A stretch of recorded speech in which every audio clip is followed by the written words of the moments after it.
5, 4, 3, 2, 1, 0.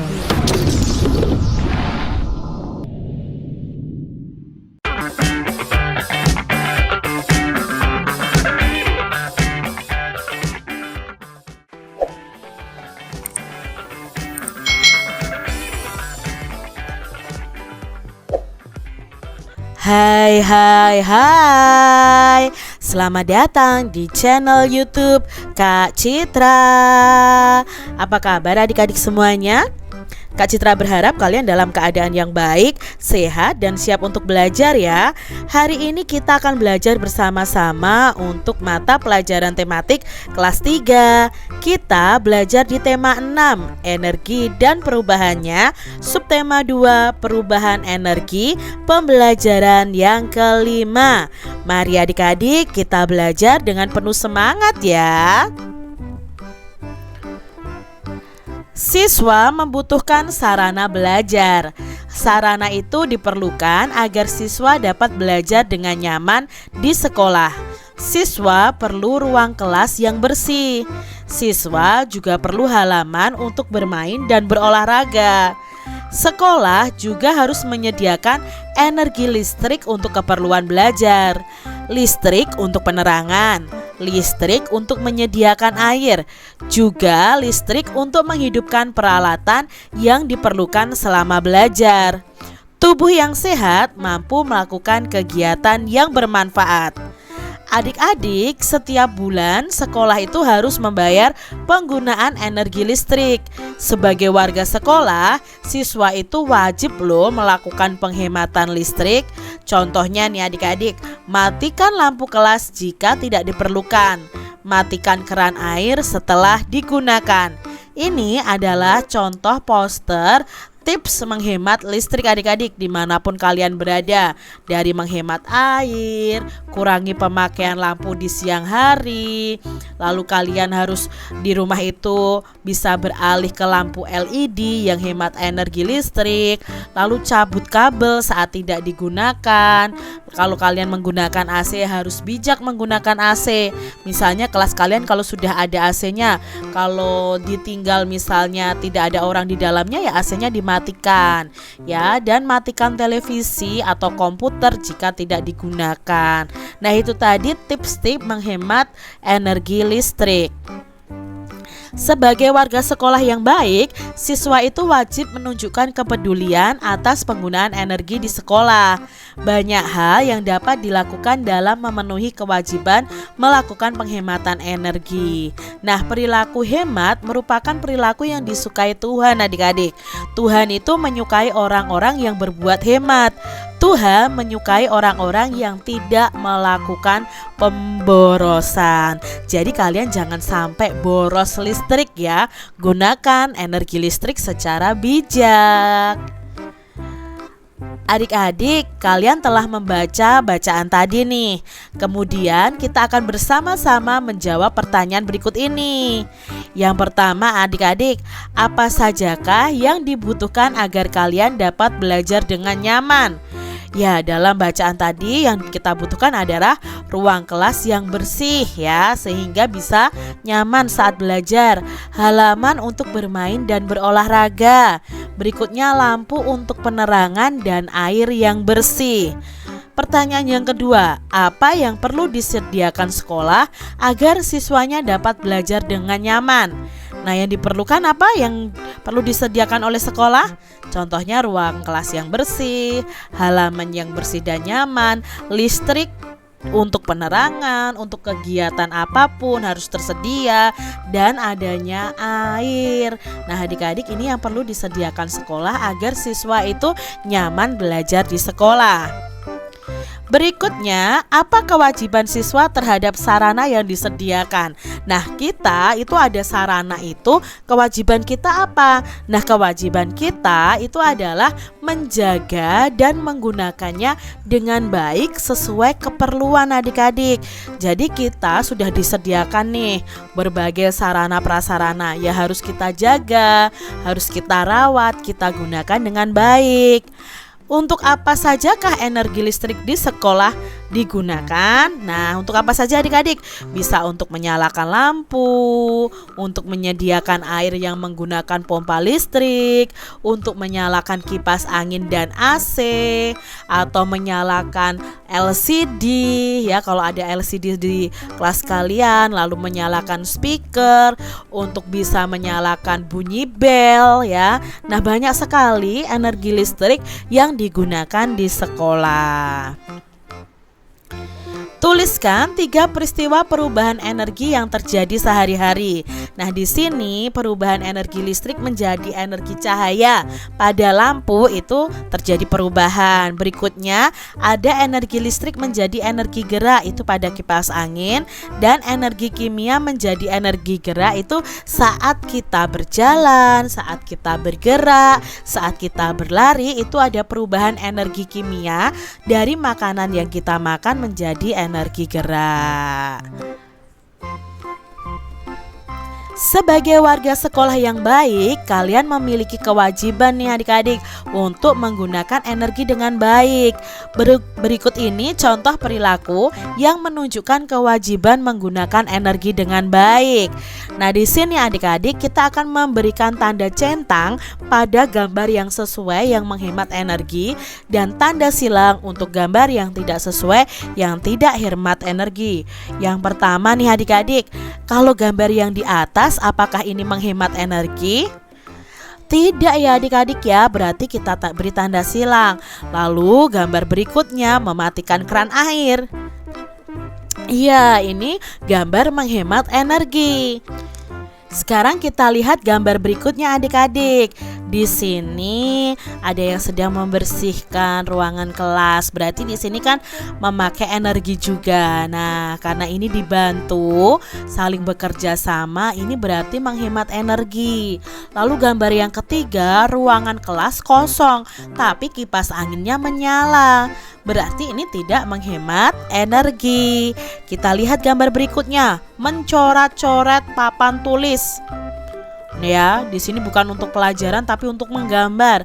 Nah, ini tidak menghemat energi adik-adik ya. Tidak menghemat kapur yang kita pakai juga atau spidol yang kita pakai. Lalu menyirami tanaman nih adik-adik ya. Apakah ini termasuk dalam menghemat energi? Iya, karena air digunakan untuk menyirami tanaman, bukan untuk dibuang-buang seperti gambar yang ini. Tuliskan 3 contoh kewajiban menggunakan energi di rumah. Nah, kalian mempunyai kewajiban untuk menggunakan energi di rumah. Apa saja kewajiban kalian? Yang pertama, menghemat energi listrik dengan mematikan lampu ketika sudah tidak dibutuhkan.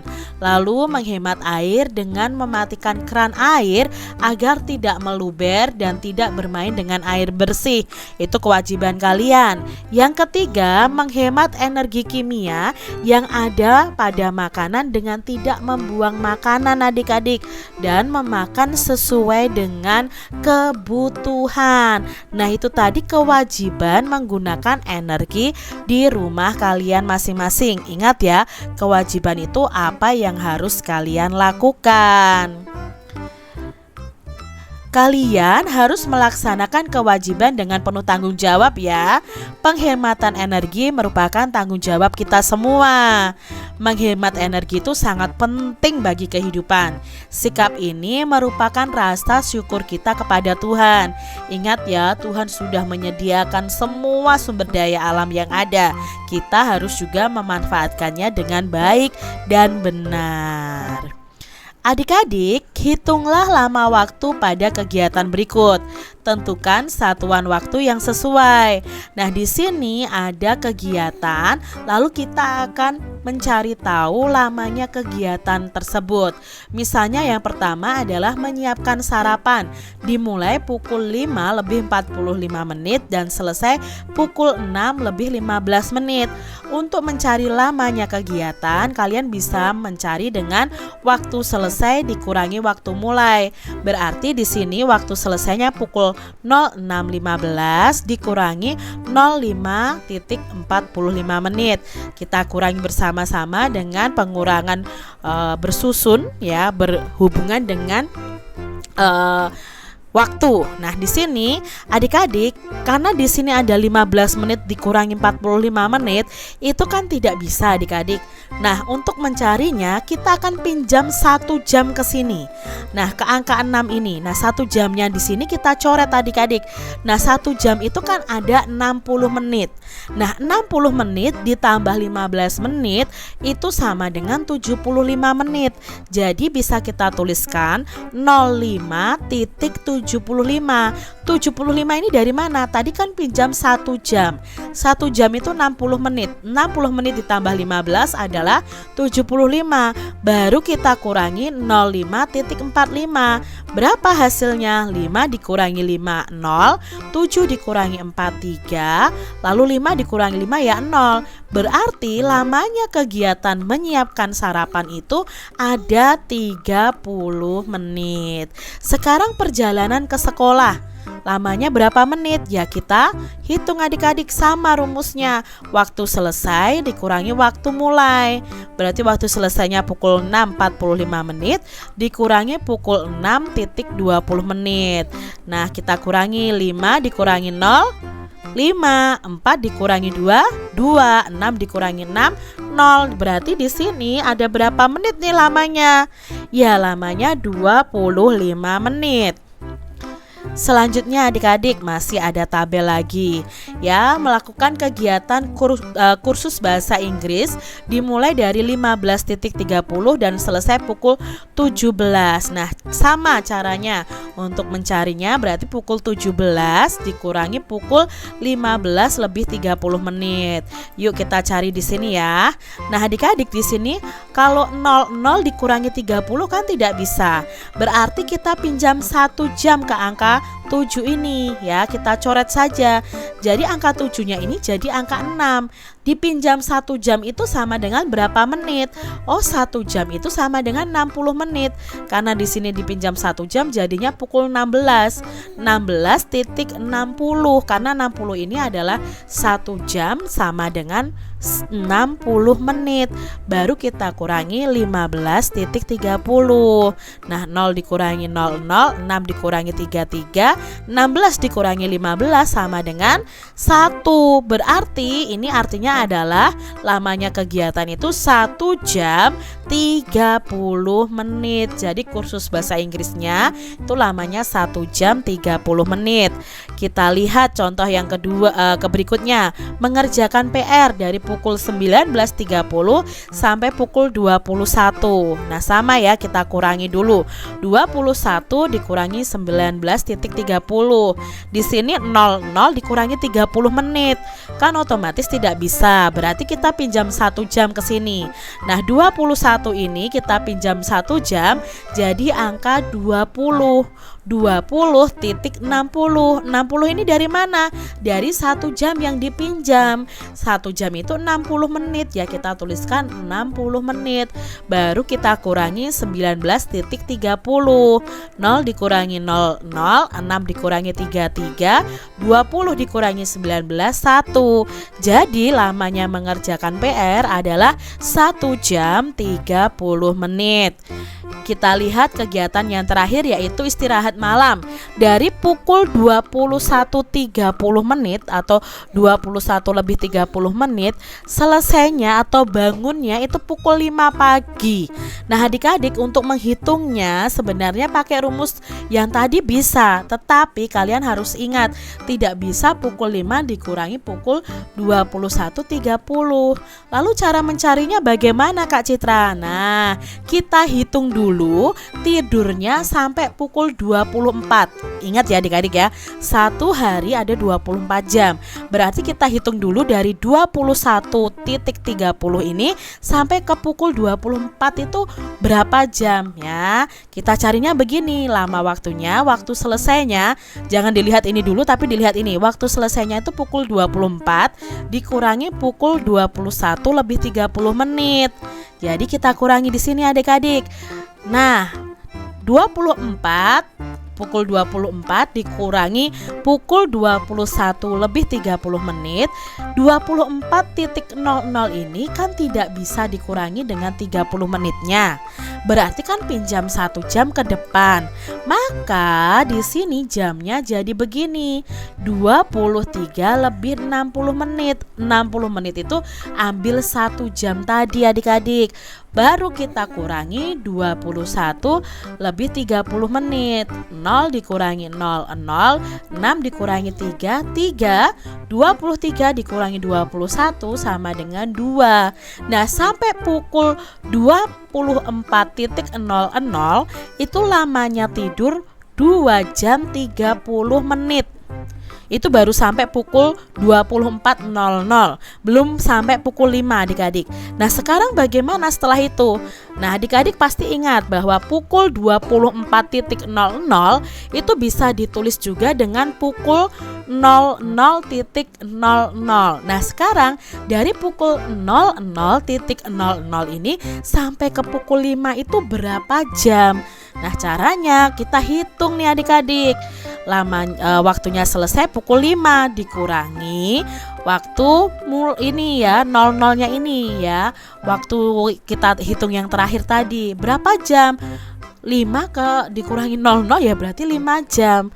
Lalu bagaimana total keseluruhan istirahat malam? Ya kita jumlahkan saja. 2 jam ini tadi dijumlahkan dengan 5 jam. Jadi bisa 5 jam ditambah 2 jam ditambah 30 menit. Jadi lamanya istirahat malam itu 7 jam 30 menit. Itu adik-adik caranya ya. Nah, di sini dari tabel-tabel tadi, kegiatan manakah yang paling lama nih adik-adik? Ya, kegiatan yang paling lama adalah istirahat malam karena lamanya adalah 7 jam 30 menit. Lalu, kegiatan manakah yang paling singkat?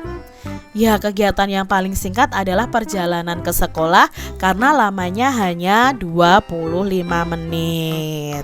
Demikian tadi adik-adik pembahasan kita di tema 6 subtema 2 pembelajaran yang kelima. Semoga video pembelajaran ini bermanfaat untuk adik-adik semuanya. Dan sampai jumpa lagi di video pembelajaran Kak Citra selanjutnya. Tuhan memberkati. Jangan lupa tekan tombol subscribe, lalu tekan loncengnya, tekan juga tombol like, lalu share ke media sosial kalian. Jangan lupa untuk ikuti media sosial Kak Citra. Terima kasih.